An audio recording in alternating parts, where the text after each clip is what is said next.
আসসালামু আলাইকুম রহমতুল্লাহ। সুপ্রিয় সপ্তম শ্রেণীর শিক্ষার্থীবৃন্দ, আজকে তোমাদের কবিতা গর্বিণী মা জননী পৃষ্ঠা ৭৮ এর কর্ম অনুশীলন এর নমনত্ব সম্পর্কে আলোচনা করব। প্রিয় শিক্ষার্থী, চলো শুরু করা যাক।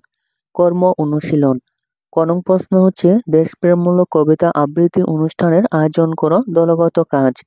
খনং প্রশ্ন হচ্ছে, পূর্ববর্তী কোন শ্রেণীতে পড়া ভালো লাগা কোন স্বদেশ প্রেমের কবিতা সম্বন্ধে তোমার অনুভূতি লেখো। প্রিয় শিক্ষার্থী, কর্ম অনুশীলন এর নমুনা তোমাদের দেখাচ্ছি, তা তোমরা দেখে নিতে পারো। চলো শুরু করা যাক। সপ্তম শ্রেণীর সপ্তবর্ণা বই কবিতা গর্বিণী মা জননী পৃষ্ঠা ৭৮ এর কর্ম অনুশীলন। কনং প্রশ্ন হচ্ছে, দেশপ্রেমমূলক কবিতা আবৃত্তি অনুষ্ঠানের আয়োজন করো, দলগত কাজ। কনং প্রশ্নের উত্তর হচ্ছে, স্কুলে বন্ধুদের কাছে দেশপ্রেমমূলক কবিতা আবৃত্তি অনুষ্ঠান আয়োজন করার কথা উপস্থাপন করো। এ বিষয়ে তোমার শ্রেণী শিক্ষকের সাহায্য নিতে পারো। করণীয়: ১ নম্বর হচ্ছে, প্রথমে বন্ধুদের সাথে অনুষ্ঠান বিষয়ে আলোচনা করে অনুষ্ঠানের দিন নির্ধারণ করবে। ২ নম্বর, টিফিনের সময় অথবা প্রথম পিরিয়ডের আগে প্রতিটি শ্রেণীতে গিয়ে অনুষ্ঠানের কথা জানাবে।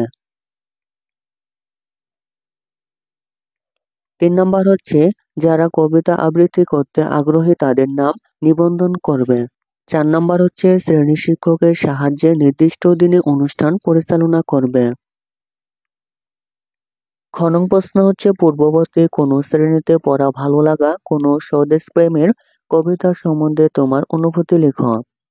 খ নং প্রশ্নের উত্তর হচ্ছে, আমি ষষ্ঠ শ্রেণীতে রবীন্দ্রনাথ ঠাকুর রচিত জন্মভূমি নামক কবিতাটি পড়েছিলাম। এই কবিতাটি পড়ে আমার মধ্যে স্বদেশের প্রতি এক অন্যরকম অনুভূতি সৃষ্টি হয়। আমার মধ্যে দেশপ্রেম জাগ্রত হয়। বিশ্বকবি রবীন্দ্রনাথ ঠাকুর এই কবিতায় বাংলা মায়ের অপূর্ব রূপ সৌন্দর্য তুলে ধরেছেন। কবি এই বাংলা মায়ের কোলে জন্মগ্রহণ করেছেন বলে নিজের জন্মকে সার্থক মনে করেছেন। কবি এদেশের আলো ছায়া ফুলে নিজের হৃদয় জুড়িয়ে নেন। কবি এদেশের মাটিতে মৃত্যুবরণ করতে চান। কবির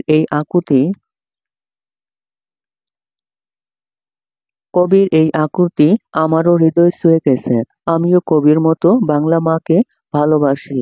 এই মায়ের কোলে মাথা রেখেই মরতে চাই। প্রিয় শিক্ষার্থী, এই ছিল তোমাদের সপ্তম শ্রেণীর সপ্তবর্ণা বই কবিতা গর্বিণী মা জননী পৃষ্ঠা ৭৮ এর কর্ম অনুশীলন এর নমনোত্তর। প্রিয় শিক্ষার্থী, পরবর্তী পর্বে আমরা বহু নির্বাচনী প্রশ্নের নমনোত্তর সম্পর্কে আলোচনা করব। প্রিয় শিক্ষার্থী, পরবর্তী পর্বের জন্য চ্যানেলটির প্লেলিস্ট চেক করতে পারো। প্রিয় শিক্ষার্থী, সম্পূর্ণ বইয়ের নমনোত্তর পেতে চ্যানেলটি এখনই সাবস্ক্রাইব করে রাখতে পারো। ধন্যবাদ।